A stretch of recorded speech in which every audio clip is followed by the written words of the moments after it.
Hello friends, welcome to my channel Garments and Industrial Engineering Solution.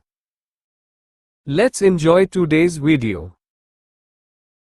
Garments ইন্ডাস্ট্রিতে একিউএল বা acceptable quality level হলো একটি আন্তর্জাতিক মানদণ্ড যা দিয়ে নির্ধারণ করা হয় একটি লটের সর্বোচ্চ কতটি ডিফেক্ট থাকলে বা সেই শিপমেন্ট গ্রহণ করবেন। সহজ কথায়, একটি নির্দিষ্ট সংখ্যক পোশাক পরীক্ষা করে যদি ডিফেক্টের সংখ্যা একটি নির্দিষ্ট সীমার মধ্যে থাকে তবে পুরো লটটি পাস বলে গণ্য হয়। কেন একিউএল ব্যবহার করা হয়?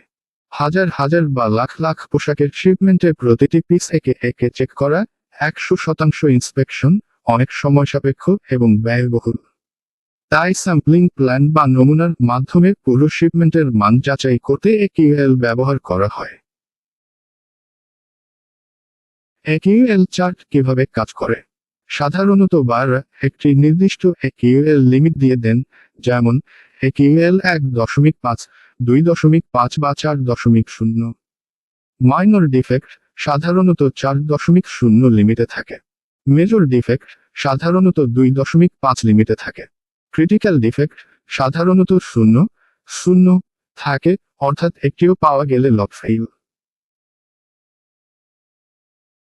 একটি উদাহরণ দিয়ে বুঝুন। ধরুন আপনার কাছে 1000 টি শার্টের একটি লট আছে এবং বারের রিকোয়ারমেন্ট হলো একিউএল 2.5।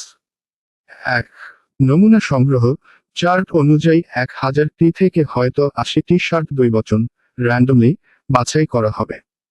2. চেকিং এই 80টি শার্ট খুব ভালো করে চেক করা হবে। 3. ফলাফল চার্টে বলা থাকতে পারে যে যদি 80টির মধ্যে 5টি পর্যন্ত ডিফেক্ট পাওয়া যায় তবে লটটি পাস, কিন্তু যদি 6টি বা তার বেশি ডিফেক্ট পাওয়া যায় তবে পুরো 1000টি শার্টের লটই ফেইল বা রিজেক্ট হয়ে যাবে। একিউএল টেবিলের দুটি অংশ থাকে। স্যাম্পল সাইজ কোড লেটার, লটের সাইজ অনুযায়ী কতটি স্যাম্পল নিতে হবে তার কোড। অ্যাকসেপ্টেন্স রিজেকশন লেভেল, কয়টি ভুল হলে লট গ্রহণ করা হবে এসি, আর কয়টি হলে বাতিল করা হবে রি। Thanks for watching. If you like the video, please subscribe my channel to get more videos.